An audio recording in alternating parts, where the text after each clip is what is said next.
Hello, কেমন আছো বন্ধুরা? আজকে তোমাদের এই সুন্দর ফ্রি ব্যাচটির পঞ্চম ক্লাস। এই ভিডিওতে আমরা আমাদের টেক্সট বইয়ের সেকেন্ড প্রোজ স্ট্রং রুট চ্যাপ্টারটির কমপ্লিট ইংলিশ থেকে বাংলা মিনিং ও তার ভোকাবুলারিজ সব কিছুই একদম ডিটেলসে পড়ব। অলরেডি এই ফ্রি ব্যাচটির মধ্যে আমরা আমাদের first prose night train at Deoli চ্যাপ্টারটি খুব সুন্দরভাবে কমপ্লিট করেছিলাম। তার সাথে তার ফ্রি পিডিএফও তোমাদেরকে প্রোভাইড করেছিলাম। তাই তোমরা যারা এই প্রথমবার আমার ভিডিও দেখছো তারা অবশ্যই ভিডিওটাকে শেষ পর্যন্ত দেখো, কারণ ভিডিওতেই আমি এই ফ্রি ব্যাচটি ও তার পিডিএফ কিভাবে পাবে সেই সম্বন্ধে সব কিছুই বলে দেব। চলো তাহলে আজকের ভিডিওটা শুরু করা যাক। আজকের এই স্ট্রং রুট চ্যাপ্টারটি আসলে কোনো গল্প বা কোনো কল্পকাহিনী নয়, এটি ভারতের প্রাক্তন রাষ্ট্রপতি ডক্টর এপিজে আব্দুল কালামের একটি আত্মজীবনী। তাই শুরুতেই আমরা লেখক সম্বন্ধে কিছু খুঁটিনাটি কথা জেনে নেব। ডক্টর এপিজে আব্দুল কালামের পুরো নাম হলো আবুল ফকির জৈনুল আবদিন আব্দুল কালাম। তিনি জন্মগ্রহণ করেন 15ই অক্টোবর 1931 সালে ভারতের দক্ষিণে তামিলনাড়ু ও শ্রীলঙ্কার মাঝে অবস্থিত একটি ছোট্ট দ্বীপ রামেশ্বরমে। তিনি একটি সাধারণ তামিল মুসলিম পরিবারে জন্মগ্রহণ করেন। তার বাবা জয়নুল আবদিন মারাকায়ার ছিলেন একজন নৌকার মালিক এবং একটি মসজিদের ইমাম। হিন্দুদের যেমন প্রত্যেকটি মন্দিরে পুরোহিত থাকেন, মুসলিমদের তেমন প্রত্যেকটি মসজিদে থাকে ইমাম। প্রাথমিক জীবনে তিনি পরিবারের ভরণ পোষণের জন্য সংবাদপত্র বিতরণ করতেন। শিক্ষাজীবন নিয়ে বললে তিনি তিরুচিরাপল্লীর সেন্ট জোসেফ কলেজে ফিজিক্স অর্থাৎ পদার্থবিদ্যা নিয়ে অধ্যয়ন করেন এবং মাদ্রাস ইউনিভার্সিটি অফ টেকনোলজিতে অ্যারোস্পেস ইঞ্জিনিয়ারিং বা মহাকাশ প্রকৌশল অধ্যয়ন করেছিলেন। কেরিয়ার বা কর্মজীবন সম্বন্ধে বললে তিনি প্রথমে ডিআরডিও অর্থাৎ defence research and development organisation ও পরে ইসরো অর্থাৎ ইন্ডিয়ান স্পেস রিসার্চ অর্গানাইজেশনে জয়েন করেছিলেন। অগ্নি এবং পৃথিবীর মতন মিসাইল তৈরি করার জন্য সারা বিশ্বব্যাপী তিনি ভারতের মিসাইল ম্যান নামে পরিচিত। এছাড়া 1998 সালের পোখরান 2 নিউক্লিয়ার টেস্ট বা পারমাণবিক পরীক্ষায় তিনি একটি গুরুত্বপূর্ণ ভূমিকা পালন করেছিলেন। তিনি ভারতের 11তম রাষ্ট্রপতি পদে নিযুক্ত হয়েছিলেন 2002 থেকে 2007 সাল পর্যন্ত। তিনি খুব সহজেই সাধারণ মানুষের সাথে মিশে যেতে পারতেন ও তরুণদের অনুপ্রাণিত করতেন, যার জন্য তিনি জনগণের রাষ্ট্রপতি নামে পরিচিত ছিলেন। এই মহান ব্যক্তিত্বের 27 জুলাই 2015 সালে শিলংয়ের বক্তৃতা দেওয়ার সময় হৃদরোগে আক্রান্ত হয়ে মৃত্যু ঘটে। এখানে খেয়াল রাখবে, আমি যেগুলো গ্রিন কালারের হাইলাইট করেছি সেগুলো অবশ্যই ইম্পর্টেন্ট, আর যেগুলো রেড কালারের হাইলাইট করেছি সেগুলো আরও বেশি ইম্পর্টেন্ট। ডক্টর এপিজে আব্দুল কালাম তার যে আত্মজীবনীটি লিখেছিলেন সেই বইটির নাম হচ্ছে উইংস অফ ফায়ার। এটি থেকে আমরা কিছু ডিটেলস সম্বন্ধে জেনে নিই। প্রথমত, এই বইটির নাম হচ্ছে wings of fire and autobiography. তাই প্রশ্নপত্রে যদি জিজ্ঞাসা করা হয় আসল বইটির নাম কি, তোমরা অবশ্যই উইংস অফ ফায়ার অ্যান্ড অটোবায়োগ্রাফিতে টিক মারবে। শুধু যদি উইংস অফ ফায়ার থাকে তোমরা সেখানে টিক মারবে না। এর পরের ইম্পর্টেন্ট পয়েন্টটি হলো চ্যাপ্টার এক্সট্র্যাক্টেড, অর্থাৎ আমরা যে চ্যাপ্টারটি পড়ব স্ট্রং রুটস, সেটি আসলে the first chapter of the book. আমরা এই যে উইংস অফ ফায়ার বইটি দেখলাম, এই বইটারই প্রথম চ্যাপ্টার হচ্ছে স্ট্রং রুটস, যেখানে মূলত লেখক তার বাল্য জীবনের কথা তুলে ধরেছেন। এবার ডক্টর এপিজে আব্দুল কালাম এই বইটি একা হাতে লেখেননি। এই বইটি লেখার পেছনে একজন সহলেখক অর্থাৎ কো অথরের হাত ছিল। তিনি হচ্ছেন অরুণ তিওয়ারি। সুতরাং এই নামটাও তোমাদের জন্য ইম্পর্টেন্ট হয়ে যাবে। পরের পয়েন্ট হচ্ছে পাবলিশড বাই। পাবলিশ করা হয়েছিল universities press India private limited দ্বারা। এরপর ফার্স্ট পাবলিশড হয় 1999 সালে। এই যে উইংস অফ ফায়ার বইটি, সেটি প্রথম পাবলিশ করা হয় 1999 সালে। পরের পয়েন্ট জনরা, অর্থাৎ কোন বিষয়ের ওপর এটি লেখা হয়েছে। যেহেতু এটি একটি লেখকের আত্মজীবনী, তো এটি একটি অটোবায়োগ্রাফি, আর তার সাথে এটি যুবকদের ইন্সপায়ার করে, তো এর সাথে আমরা অ্যাড করতে পারি ইন্সপিরেশনাল। নেক্সট পয়েন্ট হচ্ছে ল্যাঙ্গুয়েজ, কোন ভাষায় এটি লেখা হয়। Originally in English. Wings of fire আত্মজীবনীটি প্রথমে ইংরেজি ভাষাতে লেখা হয়, তারপরে translate into many Indian languages. এরপরে বিভিন্ন যে ভারতীয় ভাষা হয় সেগুলোতে ট্রান্সলেট করা হয়েছিল। পরের পয়েন্ট হচ্ছে পেজেস, কতগুলি পাতা ছিল এটা অতটা ইম্পর্টেন্ট নয়, তবুও মনে রাখবে অ্যারাউন্ড 180 পেজেস। এরপরে সবথেকে ইম্পর্টেন্ট পয়েন্ট হচ্ছে থিমস, কোন বিষয়বস্তুর ওপর এই আত্মজীবনীটি লেখা হয়েছিল। এই আত্মজীবনীটির মধ্যে আমরা দেখতে পাবো হার্ডওয়ার্ক, কঠোর পরিশ্রম, ফেথ, বিশ্বাস বা আস্থা, ডিটারমিনেশন অর্থাৎ দৃঢ় প্রতিজ্ঞতা, পেট্রিয়জম দেশাত্মক বোধ, অ্যান্ড সেলফ বিলিভ এবং আত্মবিশ্বাস। পরীক্ষায় অপশানে যদি এর মধ্যে যে কোনো পয়েন্ট তোমাদের দেয়া থাকে তোমরা সেটাকেই টিক মারবে। চলো এরপরে আমরা একটু দেখি উদ্দেশ্য বা purpose behind writing wings of fire. Wings of fire নামক এই আত্মজীবনীটি লেখার পেছনে আসলে কি উদ্দেশ্য ছিল। প্রথমত, টু ইন্সপায়ার ইন্ডিয়ান ইয়ুথ, ভারতের তরুণ প্রজন্মকে অনুপ্রাণিত করতে উইথ হিজ লাইফ জার্নি, তার জীবনের পথ চলার মাধ্যমে from a poor boy in রামেশ্বরমের এক দরিদ্র ছেলেবেলা থেকে to the president of India, ভারতের রাষ্ট্রপতি হওয়ার যাত্রা পর্যন্ত। প্রথম উদ্দেশ্য তো এটাই ছিল, কালাম সাহেবের শৈশব ছিল দারিদ্র্যে ঘেরা, আর ভারতের প্রায় বেশিরভাগ জনেরই জীবনযাত্রা শুরু হয় এই দরিদ্র থেকেই। কিন্তু তিনি পরিশ্রম আর সংকল্প দিয়ে ভারতের রাষ্ট্রপতি পদ পর্যন্ত পৌঁছে গিয়েছিলেন। তার এই যাত্রা তরুণদের অনুপ্রাণিত করে। সেকেন্ড হচ্ছে টু শো, এটা দেখাতে দ্যাট ফেথ, বিশ্বাস, হার্ডওয়ার্ক, কঠোর পরিশ্রম অ্যান্ড এডুকেশন আর শিক্ষা can lead a great achievement, একটা বড় সাফল্যের পথে আমাদেরকে নিয়ে যেতে পারে। কালাম স্যার বিশ্বাস করতেন যদি কারোর ভেতরে বিশ্বাস, পরিশ্রম আর শিক্ষা থাকে তাহলে সে জীবনে বড় কিছু একটা করে দেখাতে পারবে।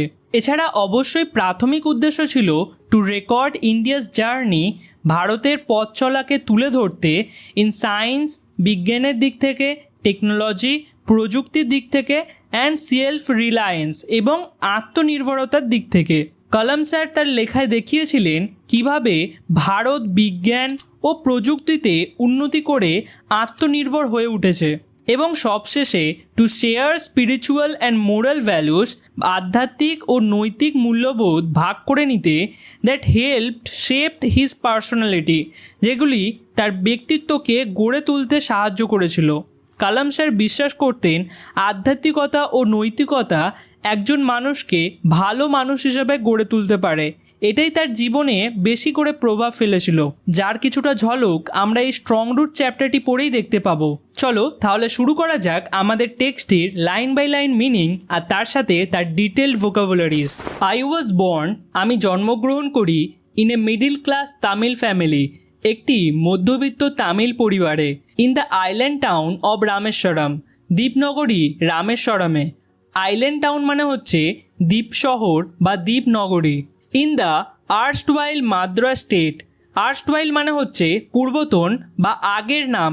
তো আগের মাদ্রাস রাজ্য, যেটি বর্তমানের নাম হচ্ছে চেন্নাই, তার রামেশ্বরম নামক একটি দ্বীপেতে আমি মিডিল ক্লাস তামিল পরিবারে জন্মগ্রহণ করি। মাই ফাদার জয়নুল আবদিন, আমার পিতা Jainulabdeen, had neither much formal education, ছিল না তেমন প্রাতিষ্ঠানিক শিক্ষা, নর মাচ ওয়েলথ, ছিল না তেমন ধনসম্পদও। ডিসপাইট দিস ডিসঅ্যাডভান্টেজেস, এই সমস্ত অপ্রতিকূলতা বা অসুবিধার পরেও হি পসেসড গ্রেট ইনেট উইজডম, তার ছিল চমৎকার সহজাত বা জন্মগত জ্ঞান। ইনেট মানে হচ্ছে সহজাত বা জন্মগত, পসেসড মানে হচ্ছে অধিকারে থাকা, and a true generosity of spirit, generosity মানে হচ্ছে উদারতা বা দানশীলতা। স্পিরিটের দুটো মানে হয়, একটি হচ্ছে আত্মা, আরেকটি হচ্ছে মানসিকতা। এখানে মানসিকতার কথাই বলা হয়েছে। এবং একটি খাঁটি উদার মন ছিল। কালাম সাহেব বলছেন তার বাবার না ছিল সেরকম পুঁথিগত বিদ্যা আর না ছিল প্রচুর ধন সম্পদ, তার সত্ত্বেও তার মধ্যে একটি সহজাত বা জন্মগত একটি জ্ঞান ছিল, আর তার সাথে ছিল একটি খাঁটি উদার মন। He had an ideal helpmate, তার একজন আদর্শ সঙ্গিনী ছিলেন। হেল্পমেট মানে হচ্ছে সঙ্গী বা সহচর। ইন মাই মাদার আশি আম্মা, আমার মা আশি আম্মা। এর সাথে কালাম সাহেবের বাবার ছিল একজন আদর্শ সঙ্গিনী, তিনি হচ্ছেন কালাম সাহেবের মা আশি আম্মা। আই ডু নট রিকল, আমি ঠিক মনে করতে পারি না, the exact number of people, ঠিক কতজনকে শি ফেড এভরিডে, তিনি প্রতিদিন খাওয়াতেন। তোমাদের বোঝার সুবিধার্থে আমি এখানে খুব ডিটেলসে সমস্ত ওয়ার্ড নোটকে দিয়ে দিয়েছি, তার সাথে তার বাংলা উচ্চারণ এবং সেটি কোন পার্টস অফ স্পিচের মধ্যে পড়ে ও তার সহজ বাংলা মিনিং, সাথে একটা এক্সাম্পল এবং তার বাংলা এক্সাম্পল সব কিছুই দিয়ে দিয়েছি। তোমরা একটুখানি ডিটেলসে এখানে দেখে নেবে।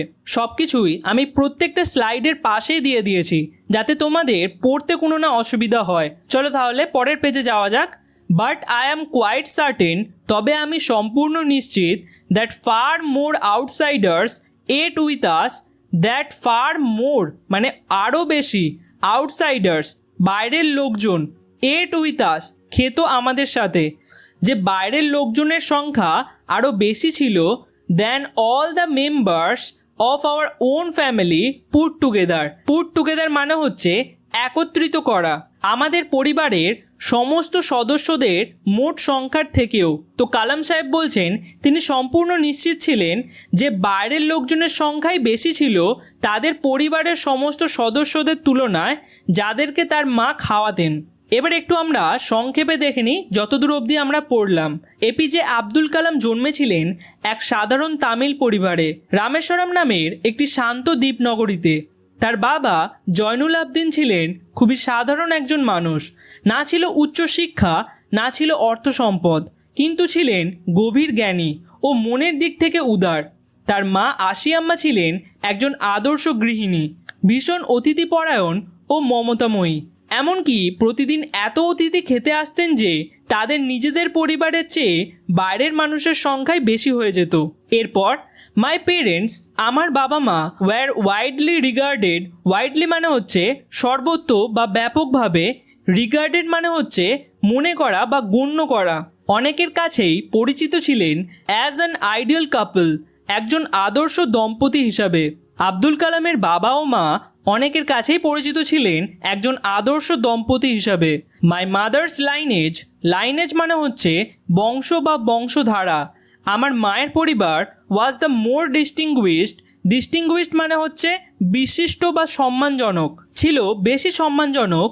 ওয়ান অফ আর ফোরবেয়ার্স, তার একজন পূর্বপুরুষ, হ্যাভিং বিন বেস্টোড দ্য টাইটেল, বেস্টোড মানে হচ্ছে প্রদান করা বা দান করা, উপাধি পেয়েছিলেন অফ বাহাদুর নামক, বাই দ্য ব্রিটিশার্সদের কাছ থেকে।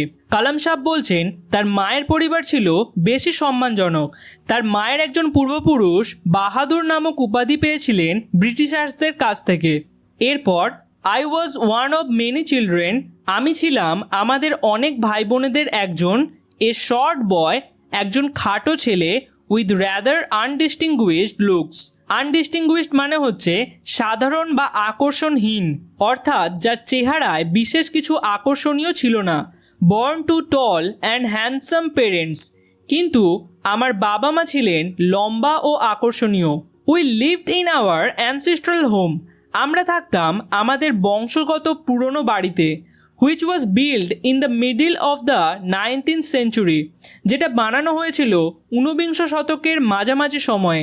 ইট ওয়াজ এ ফেয়ারলি লার্জ পাক্কা হাউস, ওটা ছিল বেশ বড় এবং পাক্কা বাড়ি। Made of limestone and brick, limestone মানে হচ্ছে চুনাপাথর বা গুঁড়ো পাথর, আর ব্রিক মানে হচ্ছে ইট, যা তৈরি ছিল চুনাপাথর আর ইট দিয়ে।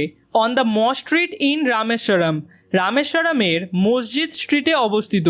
কালাম স্যার নিজের সম্বন্ধে বলছেন তিনি ছিলেন অনেক ভাই বোনেদের মধ্যে একজন, যাকে দেখতে ছোটোখাটো ছিল, যার চেহারা সেরকম কিছু আকর্ষণ ছিল না, কিন্তু তার বাবা মা ছিল লম্বা ও আকর্ষণীয়। তিনি তাদের পুরনো একটি বংশজাত বাড়িতে থাকতেন, যেটা বানানো হয়েছিল 19 শতাব্দীর মাঝামাঝি সময়ে, আর সেটা বেশ বড় এবং পাক্কা ছিল, কারণ সেটা চুনাপাথর আর ইট দিয়ে তৈরি ছিল, আর এটা রামেশ্বরমের মসজিদ স্ট্রিটের পাশেই অবস্থিত ছিল।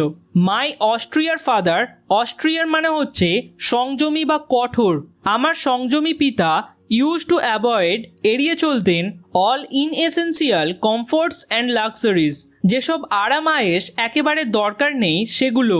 ইনএসেন্সিয়াল মানে হচ্ছে অপ্রয়োজনীয় বা তুচ্ছ, কমফোর্ট মানে হচ্ছে আরাম, আর লাক্সারিজ মানে হচ্ছে আয়েশ। However all necessities were provided for, তবে প্রয়োজনীয় সব কিছুই পাওয়া যেত। In terms of food, medicine and clothing, যে কোনো খাবার, ওষুধ আর পোশাকের দিক থেকে কালাম সাহেবের বাবা একজন সংযমী ব্যক্তি ছিলেন। তিনি সমস্ত বিলাসিতা, আয়েশ এই সমস্ত কিছুকেই এড়িয়ে চলতেন। তবে যেগুলো প্রয়োজনীয় ছিল এই সমস্ত কিছু জিনিসই তিনি তার পরিবারকে দিতেন। এরপর ইনফ্যাক্ট আই উড সে, আসলে আমি বলতে পারি, mine was a very secure childhood. আমার শৈশব ছিল খুবই নিরাপদ, মেটেরিয়ালি অ্যান্ড ইমোশনালি, জিনিসপত্রের দিক থেকেই হোক বা মানসিক দিক থেকে হোক। এখানে শুরুতে সাধারণত আই ব্যবহার করা হয়, কিন্তু এখানে মাইন্ড লেখা হয়েছে।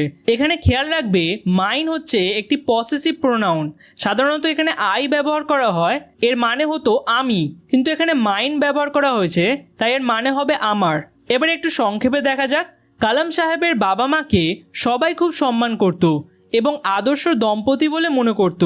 তার মায়ের বংশ ছিল খুবই সম্মানীয়, এমনকি তার এক পূর্বপুরুষকে ব্রিটিশ সরকার বাহাদুর উপাধিতে ভূষিত করেছিল। ডক্টর কালাম বলছেন তিনি ছিলেন পরিবারের অনেক সন্তানদের মধ্যে একজন সাধারণ চেহারার খাটো ছেলে, অথচ তার বাবা মা ছিলেন লম্বা ও সুন্দর চেহারার। তারা থাকতেন তাদের পুরনো পাক্কা বাড়িতে, যেটা ছিল রামেশ্বরম মসজিদ স্ট্রিটে। তার বাবা ছিলেন খুবই সহজ সরল, বিলাসিতা একদম পছন্দ করতেন না। তবে খাবার, ওষুধ আর পোশাকের মতন দরকারি জিনিসের কোনো অভাব ছিল না।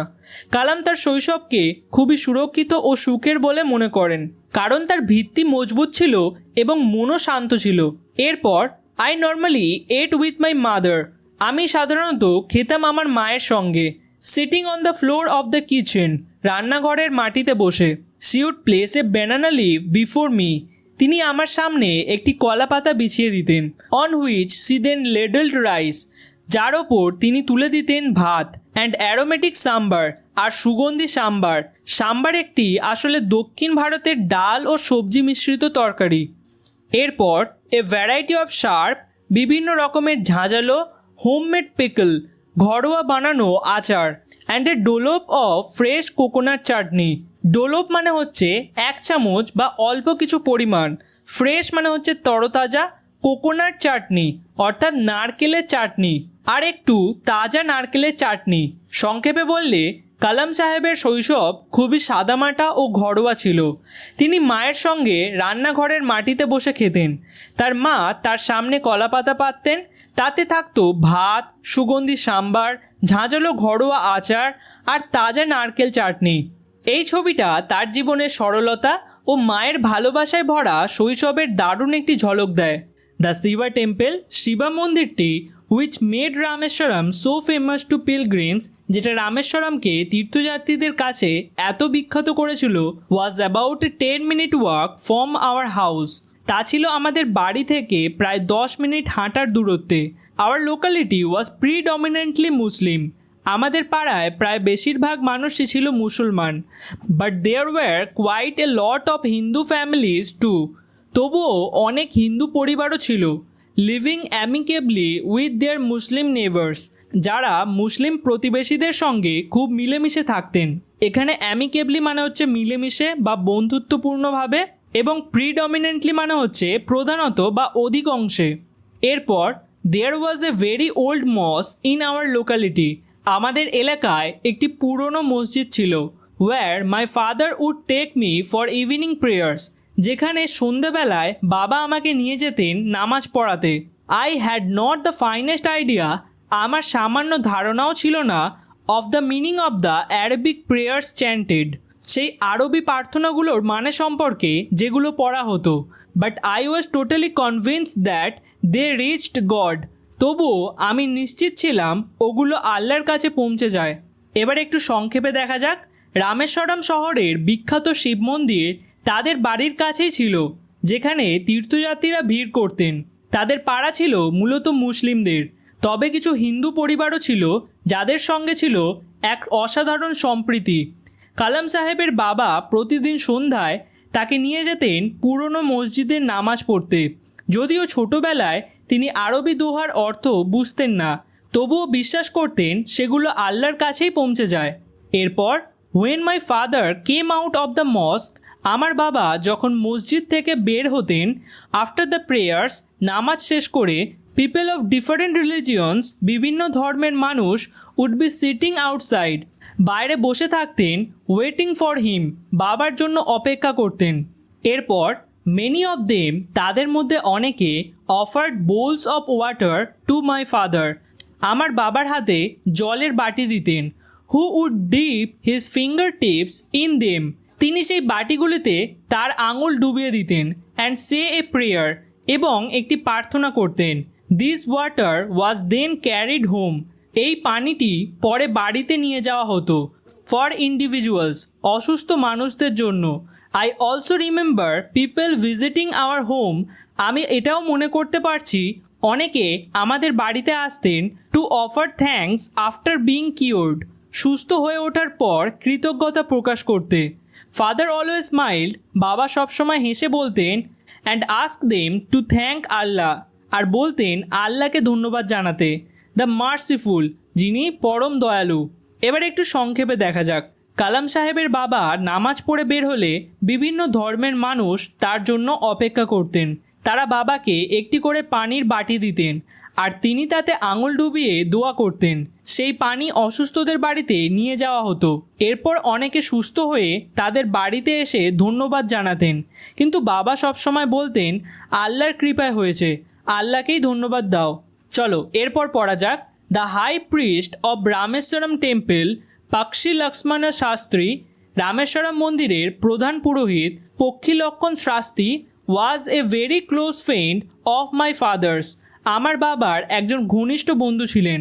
One of the most vivid memories of my early childhood, আমার শৈশবের সবচেয়ে স্মরণীয় স্মৃতিগুলির একটি। Is of the two man, হলো এই দুই ব্যক্তির। ইচ ইন ট্র্যাডিশনাল অ্যাটায়ার, যারা দুজনেই পরতেন ঐতিহ্যবাহী পোশাক। ডিসকাসিং স্পিরিচুয়াল ম্যাটার্স, এবং আলাপ বা গল্পগুজব করতেন আধ্যাত্মিক বিষয় নিয়ে। When I was old enough to ask questions, যখন আমি প্রশ্ন করার মতন বড় হলাম। আই আস্কড মাই ফাদার, আমি আমার বাবাকে জিজ্ঞাসা করলাম। About the relevance of prayer, প্রার্থনার গুরুত্ব সম্পর্কে। মাই ফাদার টোল্ড মি, আমার বাবা আমাকে বললেন। There was nothing mysterious about prayer, প্রার্থনার মধ্যে কোনো রহস্য নেই। রাদার প্রেয়ার মেড পসিবল, বরং প্রার্থনা সম্ভব করে তোলে a communication of spirit between people, মানুষদের মধ্যে আত্মিক সম্পর্ককে। When you pray, he said, তিনি বললেন, যখন তুমি প্রার্থনা করো, you transcend your body, transcend মানে হচ্ছে সীমা ছাড়িয়ে যাওয়া বা অতিক্রম করা। তুমি তোমার শরীরের সীমানা ছাড়িয়ে যাও। And become a part of Cosmos, এবং মহাবিশ্বের একটি অংশে পরিণত হও। এখানে কসমোস মানে হচ্ছে মহাবিশ্ব বা বিশ্বজগৎ। হুইচ নোজ নো ডিভিশন, যেখানে কোনো বিভাজন নেই। অফ ওয়েলথ, ধন সম্পদের, এজ, বয়সের, কাস্ট, জাতির, অর ক্রিড, অথবা ধর্মের ভিত্তিতে। সংক্ষেপে বললে, কালাম সাহেবের বাবার ঘনিষ্ঠ বন্ধু ছিলেন রামেশ্বরম মন্দিরের প্রধান পুরোহিত পক্ষী লক্ষণ শাস্ত্রী। দুই বন্ধু ধর্মীয় পোশাকে বসে আধ্যাত্মিক বিষয়ে আলোচনা করতেন। এটি কালামের শৈশবের প্রিয় স্মৃতি।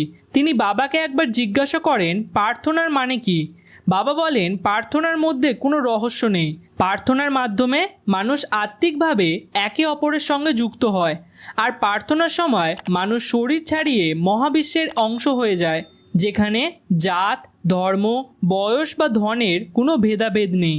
এরপর মাই ফাদার কুড কনভে, আমার বাবা বুঝিয়ে বলতে পারতেন কমপ্লেক্স স্পিরিচুয়াল কনসেপ্টস, জটিল আধ্যাত্মিক ধারণাগুলো ইন ভেরি সিম্পল, খুব সহজ, ডাউন টু আর্থ তামিল, সাধারণ তামিল ভাষাতে।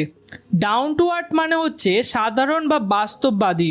হি ওয়ান্স টোল্ড মি, একদিন তিনি আমাকে বলেছিলেন, ইন হিজ ওন টাইম, প্রত্যেক মানুষ তার নিজস্ব সময়ে, ইন হিজ ওন প্লেস, নিজের জায়গায়, in what he really is, যেরকম সে আসলে, and in the stage he has reached, good or bad, এবং সে ভালো হোক বা খারাপ, যে অবস্থাতেই সে পৌঁছায়। এভরি হিউম্যান বিইং, প্রত্যেক মানুষই, ইজ এ স্পেসিফিক এলিমেন্ট, একটি নির্দিষ্ট অংশ, within the whole of the manifest divine being, এই প্রকাশিত ডিভাইন বা ঈশ্বরীয় সত্তার পুরো অংশের ভেতরেই। এই লাইনটা হয়তো তোমরা বুঝতে পারলে না, আমি আর একবার সহজ ভাষায় বোঝানোর চেষ্টা করছি। কালামের বাবা বলছেন প্রত্যেক মানুষ তার নিজস্ব সময়ে, অর্থাৎ যে সময়সীমার মধ্যে সে আছে, সে হতে পারে যুবক, সে হতে পারে বয়স্ক, ইন হিজ ওন প্লেস, নিজের জায়গায়, অর্থাৎ সে বর্তমানে যে জায়গায় যে পরিস্থিতিতে আছে, in what he really is, যেরকম সে আসলে। বিভিন্ন মানুষ বিভিন্ন ধরনের হয়, কেউ একটু বেশি কথা বলে, কেউ একটু কম কথা বলে, তো সেই ব্যক্তি যেরকম অবস্থাতেই থাকুক না কেন, and in the stage he has reached, এবং সে যে অবস্থায় এখন পৌঁছেছে, গুড অর ব্যাড, এ পৃথিবীতে দুটোই অবস্থা হয়, হয় ভালো না হলে খারাপ। মানুষ ভালো অবস্থাতে থাকতে পারে কিংবা খারাপ অবস্থাতে থাকতে পারে। এভরি হিউম্যান বিইং, প্রত্যেক মানুষই, ইজ এ স্পেসিফিক এলিমেন্ট, একটি নির্দিষ্ট অংশ, within the whole of the manifest divine being, এই যে সারা বিশ্ব জুড়ে ঈশ্বরিক সত্তা ছড়িয়ে আছে তারই একটি অংশ।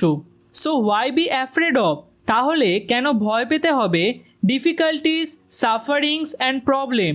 ডিফিকাল্টিস মানে কষ্ট, সাফারিং মানে হচ্ছে দুঃখ, অ্যান্ড প্রবলেমস মানে হচ্ছে সমস্যাকে। কালাম সাহেবের বাবা বলছেন তাহলে কেন ভয় পেতে হবে কষ্ট, দুঃখ আর সমস্যাকে।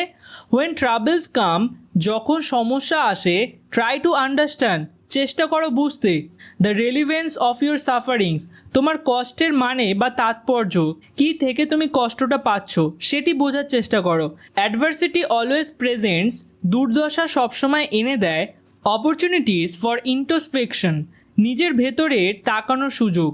এখানে অ্যাডভার্সিটি মানে হচ্ছে দুর্দশা, অপরচুনিটিস মানে হচ্ছে সুযোগ, ইন্ট্রোস্পেকশন মানে হচ্ছে আত্মসমালোচনা বা আত্মচিন্তা, নিজেকে নিয়ে চিন্তা। চলো আমরা সহজ ভাষায় একবার কল্পনা করে নিই। কালাম সাহেবের বাবা কঠিন আধ্যাত্মিক কথাও খুব সহজ ভাষায় বোঝাতে পারতেন। তিনি একবার বলেছিলেন প্রত্যেক মানুষ সে যে অবস্থানে বা অবস্থায় থাকুক না কেন, সে আসলে ঈশ্বরেরই একটি বিশেষ অংশ। তাই নিজেকে ছোট মনে করার কিছু নেই, কারণ ঈশ্বরের এই বিশাল সৃষ্টিতে প্রত্যেকেরই একটি আলাদা মূল্য আছে। তাই জীবনের কষ্ট বা সমস্যা থেকে ভয় পাওয়ার কিছু নেই, বরং সেসব সময়ে বুঝে নিতে হবে এই কষ্টের ভিতরে কি শিক্ষার বার্তা লুকিয়ে আছে। কারণ বিপদ বা দুঃসময় মানুষকে নিজের ভেতরে তাকানোর সুযোগ করে দেয়। এরপর why don't you say this, তুমি এটা বলো না কেন, টু দ্য পিপল, তাদেরকে, হু কাম টু ইউ, যারা তোমার কাছে আসে, ফর হেল্প অ্যান্ড অ্যাডভাইস, সাহায্য আর পরামর্শ নিতে। তো এবার ছোট্ট কালাম বাবাকে প্রশ্ন করছে তুমি এই কথাবার্তাগুলো তাদেরকে কেন বলো না যারা তোমার কাছে সাহায্য আর পরামর্শ নিতে আসে। আই আস্কড মাই ফাদার, আমি বাবাকে জিজ্ঞাসা করলাম। হি পুট হিজ হ্যান্ড, তিনি তার হাত রাখলেন, অন মাই শোল্ডার্স, আমার কাঁধে, অ্যান্ড লুকড স্ট্রেট, আর সোজা তাকালেন, ইনটু মাই আইস, আমার চোখের দিকে। ফর কোয়াইট সাম টাইম, অনেকক্ষণ ধরে, হি সেড নাথিং, তিনি কিছুই বললেন না। অ্যাজ ইফ হি ওয়াজ জাজিং, যেন তিনি যাচাই করছিলেন, মাই ক্যাপাসিটি, আমার ক্ষমতা, টু কম্প্রিহেন্ড হিজ ওয়ার্ড, তার কথাগুলি বুঝে ওঠার।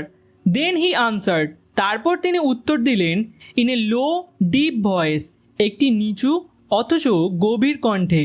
হিজ আনসার ফিল্ড মি, তার উত্তর আমার মধ্যে ভরে দিল এ স্ট্রেঞ্জ এনার্জি, একটি অদ্ভুত শক্তি, অ্যান্ড এনথুজিয়াজম, আর উৎসাহ।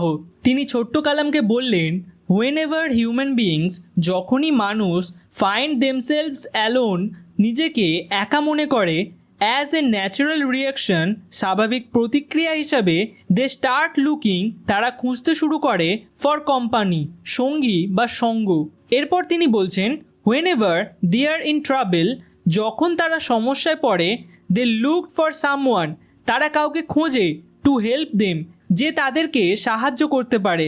When ever they reach an impasse, যখন তারা একদম পথে আটকে যায়, দে লুক টু সামওয়ান, তারা এমন একজনের দিকে তাকায়, to show them the way out, যে তাদেরকে বেরোনোর রাস্তা দেখাতে পারে।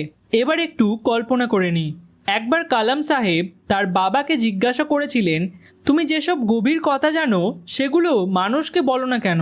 উত্তরে তার বাবা বলেছিলেন, মানুষ যখন একা পড়ে যায় বা সমস্যায় পড়ে, তখন তারা স্বাভাবিকভাবেই সঙ্গ খোঁজে, সাহায্য চায়, কিংবা কেউ পথ দেখাক, এমন একজনকে পাশে থাকতে চায়, আর এই কারণেই তিনি সাহায্য প্রার্থী মানুষদের সান্ত্বনা দেন। এভরি রিকারেন্ট অ্যাঙ্গুইশ, প্রতিবারের কষ্ট।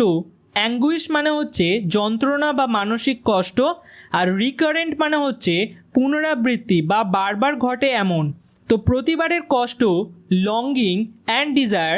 লঙ্গিং মানে হচ্ছে আকাঙ্ক্ষা এবং ডিজায়ার মানে হচ্ছে ইচ্ছা। ফাইন্ড ইটস ওন, খুঁজে পায় নিজের। স্পেশাল হেল্পার, একজন বিশেষ সহায়ক। ফর দ্য পিপল, যেসব মানুষ। হু কেম টু মি, আমার কাছে আসে। ইন ডিস্ট্রেস, কষ্টের সময়ে। আই অ্যাম বাট, আমি শুধু একজন। এ গো বিটুইন, মধ্যস্থ ব্যক্তি। ইন দেয়ার এফর্ট, তাদের চেষ্টার মধ্যে।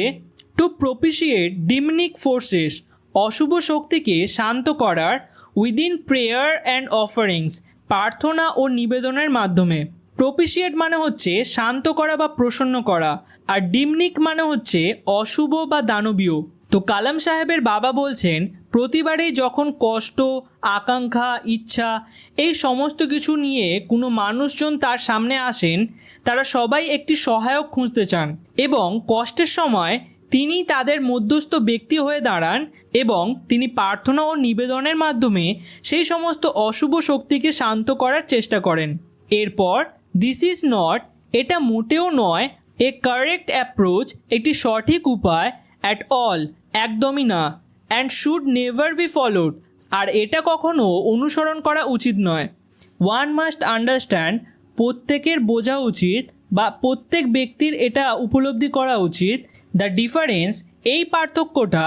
Between a fair ridden vision of destiny, ভবিষ্যৎ নিয়ে ভয় পাওয়া। অ্যান্ড দ্য ভিশন, এবং সেই কল্পনার মধ্যে। দ্যাট এনেবেলস আস, যেটা আমাদের সক্ষম করে। টু সিক, অনুসন্ধান করতে। দ্য এনিমিস অফ ফুলফিলমেন্ট, সফলতার শত্রুকে খুঁজে বার করতে বা অনুসন্ধান করতে। উইদিন আওয়ার সেলফ, আমাদের নিজেদের মধ্যে। এখানে এই লাইনটাকেই সহজ ভাষায় লেখা আছে। আমাদের বোঝা উচিত ভবিষ্যৎ নিয়ে ভয় পাওয়া আর আমাদের নিজেদের ভুল বা দুর্বলতা খুঁজে বের করে সেগুলোকে ঠিক করার ভাবনার মধ্যে পার্থক্য আছে। এর মানে কিছু কিছু ব্যক্তি প্রায়শই তার ভবিষ্যৎ নিয়ে ভয় পায় এবং তিনি ভবিষ্যতে আদৌ সফল হবেন কিনা সেই সমস্ত নিয়ে দুশ্চিন্তা করেন। কালাম সাহেবের বাবা বলছেন আমাদের এই দুটি ভাবনার মধ্যেই ঠিক পার্থক্য করতে হবে। সাফল্যের শত্রু আসলে আমাদের নিজেদের মধ্যেই থাকে। এরপর আই রিমেম্বার, আমি মনে করতে পারি। মাই ফাদার, আমার বাবাকে। স্টার্টিং হিজ ডে, দিন শুরু করতে। অ্যাট 4 AM, ভোর 4টে। বাই রিডিং দ্য নামাজ, নামাজ পড়ে। বিফোর ডন, ভোর হওয়ার আগেই।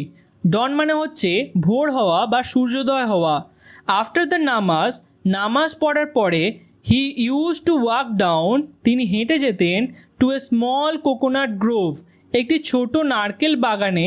উই ওন্ড, যেটা আমাদের ছিল।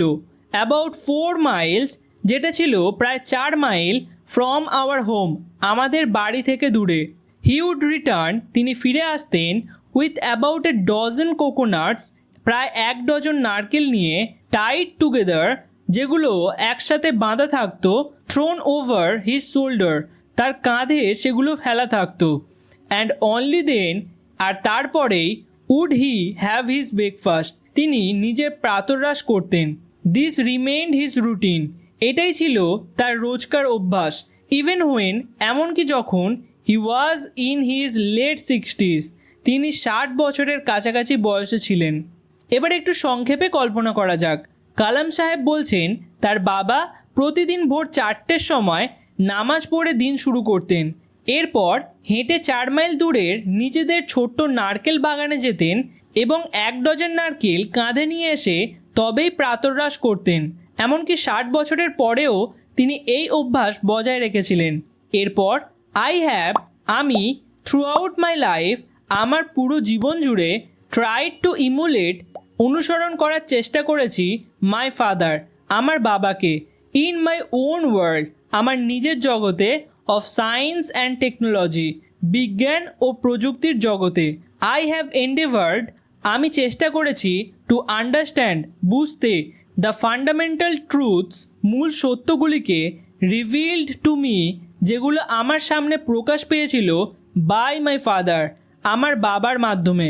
অ্যান্ড ফিল কনভিন্সড, এবং আমি নিশ্চিত বোধ করি দ্যাট দেয়ার এক্সিস্টস, যে সেখানে আছে এ ডিভাইন পাওয়ার, একটি ঈশ্বরিক শক্তি, that can lift one up, যেটা একজনকে উঠিয়ে আনতে পারে ফ্রম কনফিউশন, মিস্ট্রি, বিভ্রান্তি ও দুঃখ কষ্ট থেকে, মেলানকলি অ্যান্ড ফেলিওর, হতাশা ও ব্যর্থতা থেকেও, অ্যান্ড গাইড ওয়ান, এবং একজনকে পথ দেখাতে পারে টু ওয়ানস ট্রু প্লেস, তার নিজের প্রকৃত অবস্থানে। এখানে কনভিন্সড মানে হচ্ছে নিশ্চিত বা বিশ্বাসী, এবং মিলনকলি ওয়ার্ডটি এর পরের পেজে দেওয়া আছে, এর মানে হচ্ছে বিষণ্ণতা বা হতাশা। এরপর অ্যান্ড ওয়ান্স, আর একবার যদি, অ্যান ইন্ডিভিজুয়াল, একজন মানুষ, sever his emotional and physical bond, তার মানসিক ও শারীরিক বন্ধন ছিন্ন করে দেয়, he is on the road, সে চলে আসে পথে, টু ফ্রিডম, স্বাধীনতায়, হ্যাপিনেস ও সুখের, অ্যান্ড পিস অফ মাইন্ড, এবং মানসিক শান্তির দিকে। চলো শেষে আমরা একবার সংক্ষেপে দেখে নিই। কালাম সাহেব বলছেন তিনি সারা জীবন চেষ্টা করেছেন তার বাবাকে অনুসরণ করতে, যদিও তিনি বিজ্ঞান ও প্রযুক্তির জগতে কাজ করতেন। সাধারণত আমরা এটাই দেখি না, যারা বিজ্ঞান নিয়ে পড়াশোনা করে তারা ভগবান, আধ্যাত্মিকতা এইসবে বিশ্বাস করে না, কিন্তু কালাম সাহেব ঠিক বিপরীত একজন ব্যক্তি ছিলেন। তিনি বিজ্ঞান ও প্রযুক্তিতে কাজ করার সত্ত্বেও তার বাবাকে সবসময় তিনি অনুসরণ করেছেন। তিনি বাবার কাছ থেকে পাওয়া মূল সত্যগুলোকে বোঝার চেষ্টা করেছেন এবং বিশ্বাস করেন যে একটি ঐশ্বরীয় শক্তি আছে যা মানুষকে দুঃখ, হতাশা, বিভ্রান্তি ও ব্যর্থতা থেকে তুলে এনে তাদের প্রকৃত পথ দেখাতে পারে।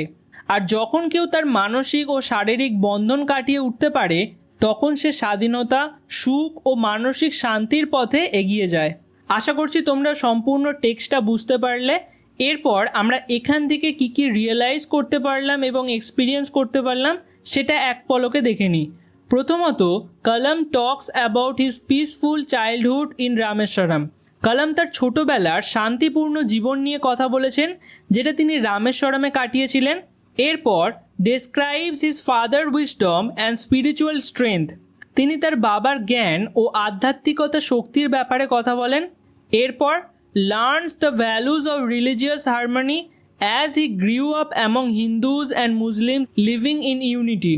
এছাড়া হিন্দু ও মুসলিমদের মধ্যে মিলেমিশে বড় হয়ে তিনি ধর্মীয় সম্প্রীতির মূল্যটি বুঝতে পেরেছিলেন, যে আসলে হিন্দু মুসলিম এই যে ধর্মের মধ্যে বিভাজন, সেটা বাস্তবে ততটাই মূল্যহীন, কারণ তিনি বিশ্বাস করতেন এমন একটি ঐশ্বরিক ক্ষমতা আছে যা যে কোনো সাধারণ মানুষকে তার সফলতার চরম শিখরে পৌঁছে দিতে পারেন।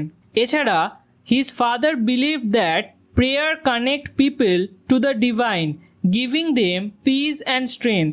তার বাবা বিশ্বাস করতেন প্রার্থনার মাধ্যমে মানুষ ঈশ্বরের সঙ্গে যুক্ত হয় আর তা থেকে মানসিক শান্তি ও শক্তি পায়।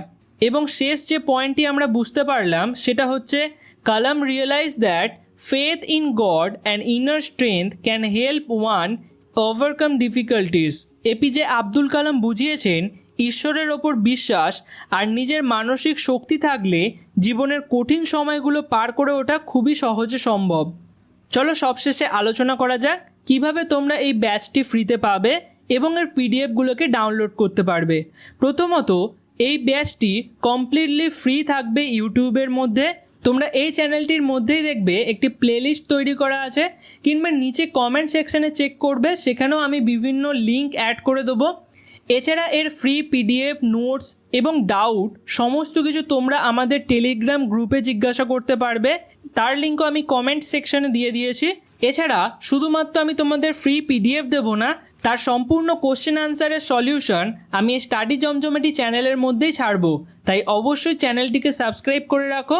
আমি তোমাদের অনুরোধ করব এই প্লেলিস্টের প্রত্যেকটি ভিডিওকে একদম শুরু থেকে দেখবে, আর যদি তোমরা প্রত্যেকটি ভিডিওকে খুব ভালো করে দেখো তাহলে আমি তোমাদের বলছি কোনো কোচিং নেওয়ার দরকার পড়বে না। এর পরের ভিডিওতেই আমি স্ট্রং রুটের কোশ্চেন আনসার নিয়ে আসবো। তো দেখা হচ্ছে পরের ভিডিওতে, ততক্ষণের জন্য বাই বাই।